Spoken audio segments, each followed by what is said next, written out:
And my favorite of all, by a long way, and all of you who follow Mike Friedman, the bold and beautiful, will have seen some of this in his latest post.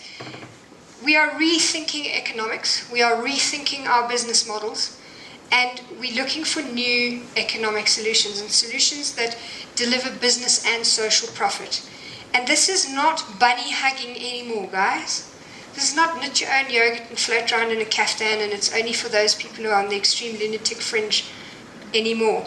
It's a far more wide, encompassing, commercially viable space. Prosperity has moved beyond being a minority idea. It's completely redefined. And no matter where you go, whether it's in education, big business, it's everywhere. You can read about it. And I think a great place to start is something called shared value. Business is increasingly viewed as a cause of social, environmental, and economic problems. They're prospering at the expense of our community and our future. And Michael Porter, the great Michael Porter, waded into this argument in January. And he wrote a massive white paper, which is also in Harvard Business Review. If you want copies, I can send it to you. And he said, this is a completely commercial view of prosperity. We are moving from corporate social responsibility to creating shared value. And there's real economic benefit in it. There is social benefit. You cannot think about profit anymore without thinking about it within this context. It's not philanthropy. And corporates have to lead this exercise. And what we do understand is this is a beginning. It's difficult. This is not one of those trends where we figure that by next year you'll have got it waxed and sorted.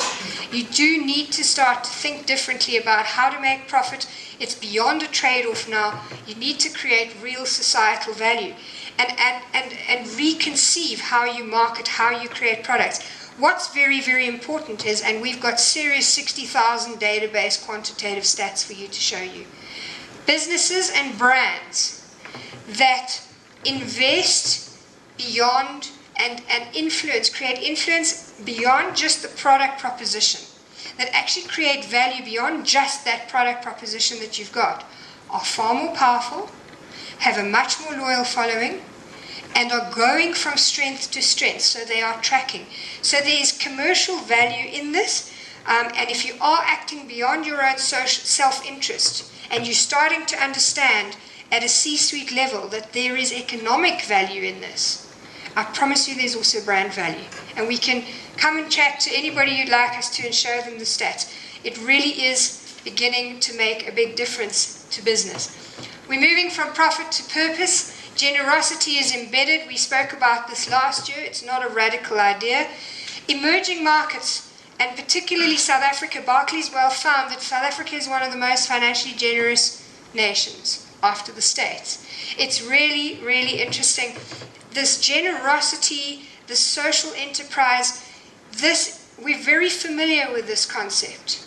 In South Africa, we've got things like Ubuntu, and I think that social enterprise is really important. And if we look at some of these cool examples, and they're just quick tactical examples, Kalula's Movember for male cancer awareness, Kaalicha cookies, which are, apart from anything else, massively delicious, but they also uplift disadvantaged women, and it's a really fantastic opportunity. Gifts for good. When you're buying a gift, you also get to buy a gift for somebody who's not so advantaged. Buy one, give one away. So embedded generosity. Lots of opportunities in here at a tactical level.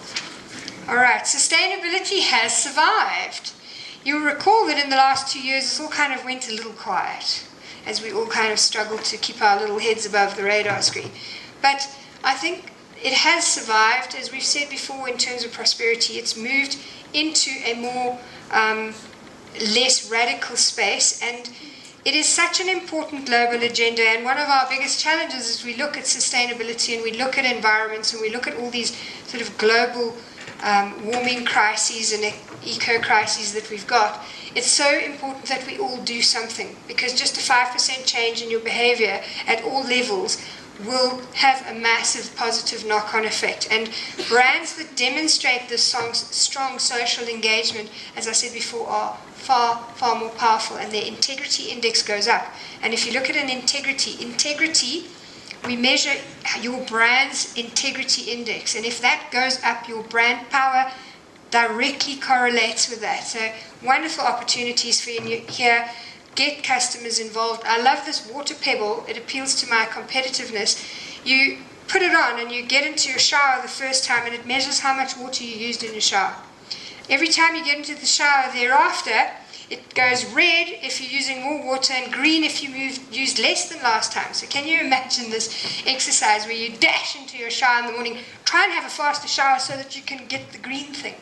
So just wonderful little tactical things. I have images of myself, and I'm glad there's no video cameras in my bathroom, but I can get it down to the 5-second shower. Lots of things. Natural shakedown, your natural claims. Are really under pressure for clarity and focus. It's becoming about not what's in your product, but what's not.